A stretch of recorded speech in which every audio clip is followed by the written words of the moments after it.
occasionally tell your spouse or your sweetheart that you love him or her with all of your heart. If you say that, you exaggerate it badly. Life today is so complicated. We are pulled in so many different directions at one time that loving one thing totally is simply beyond our grasp. And that was not the case in the Civil War. An individual's world was constructed. Young people of that time had a terrible capacity for loneliness, and the sentimentality of the mid-19th century was held in far loftier heights than is the case now. To soldiers of blue and gray, love was genuine, unwavering, and as deep-rooted as life itself. One has only to read soldiers' letters to a wife or a sweetheart to see that clearly, if not enviously. Next to letter writing, music was the most popular diversion in the armies. A combination of sentimentality and loneliness sparked a host of romantic ballads. Alla Lee was a slow-down minstrel stopper that debuted in 1861 in Cincinnati. It was a simple melody with the highly traditional theme of a beautiful young woman with shining hair. And since every man thinks his woman is beautiful, the name Alla Lee was inconsequential. The song took several unexpected turns after the Civil War. Cadets at West Point adopted the melody, affixed new lyrics, and Army Blue became and remains the graduating class anthem. And by the turn of the 20th century, Alla Lee was a favorite of college glee clubs and barbershop quartets. Then, in 1956, Elvis Presley recorded his first ever non-rock song. The melody was Alla Lee, but you know the words as Love Me Tender, and the rest is history.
A romantic ballad entitled The Yellow Rose of Texas also had a somewhat bizarre development.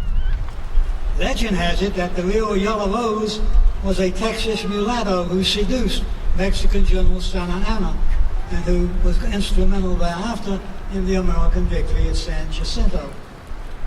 Yellow Rose was officially copyrighted as a song in 1858. It was designed as yet another minstrel tune for northern shows. While the song never became popular as a sentimental melody that gripped the heart, It was sung constantly on the march, and especially in the camp of General John D. Hood's Texas Brigade in Lee's army. And it still appears in any repertoire of Civil War music.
One of the most popular Civil War melodies today did not exist at the time of the conflict. In fact, it was not composed until 120 years after the Civil War. Country fiddler J. Unger conducted an Ashokan fiddle and dance camp each summer in upstate New York. To conclude the 1982 gathering, Unger wrote a tune he entitled Ashokan Farewell. Documentary maker Ken Burns heard the tune and used it as the theme for his Civil War series on public television. Much of the appeal of that program came from the oft-repeated and emotional pull of that melody. And we also conclude this section on romance with the story of Sullivan Ballou. He was an orphan who became a successful Rhode Island businessman. Ballou was one of the first volunteers to enter the Union Army. Unmotivated by fame or fortune, he went into service because his country needed him. On July 14, 1861, Ballou's regiment was in Washington and about to cross the Potomac River and engage the enemy. Like so many of his companions, Ballou was homesick, as well as anxious about what lay ahead. He also had a premonition. So that Sunday, he wrote a letter to his wife, Sarah. A week later, Sullivan Ballou was dead, killed in action in the war's first major battle at Manassas. Sarah Ballou, then 26 years old, received the heartbreaking news of her husband's death the day after the battle. She learned of it suddenly and unexpectedly, and his body was then brought home for burial. Sarah would cherish his letter and his memory until she joined him in death 56 years later.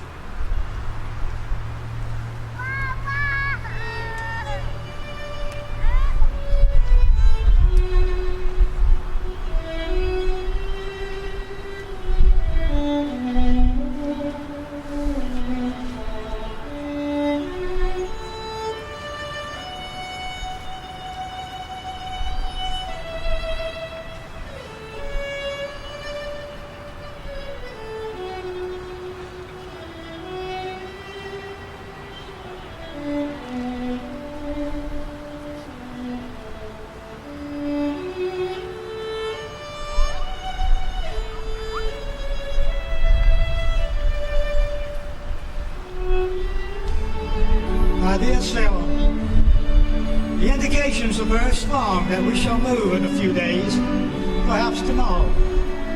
Lest should I not be able to write you again, I feel compelled to write a few lines which will fall under your eye when I am no more. Sarah, my love for you is deathless. It seems to bind me with mighty cables that nothing but omnipotence could break. And yet my love of country comes over me like a strong wind and bears me irresistibly on to the battlefield. The memories of all the blissful moments I have spent with you come creeping over me. And I feel most deeply grateful to God and to you that I have enjoyed them for so long. And how hard it is for me to give them up and burn to ashes the hopes of future years, when, God willing, we might still have lived and loved together and seen our boys grow up to honorable manhood. My dear Sarah, never forget how much I love you. And as my last breath escapes me on the battlefield, it will whisper your name. Forgive me my faults and the many pains I have caused you. How thoughtless, how foolish I have oftentimes been. But oh Sarah, if the dead can come back to this earth and stand unseen around those they love, I shall always be with you in the brightest day and darkest night. Always, always. And if there be a soft breeze upon your cheek, it shall be my breath. Or if the cool air fans your throbbing temple, it shall be my spirit passing by. Sarah, do not mourn me dead. Think I am gone, and wait for me, for we shall meet again.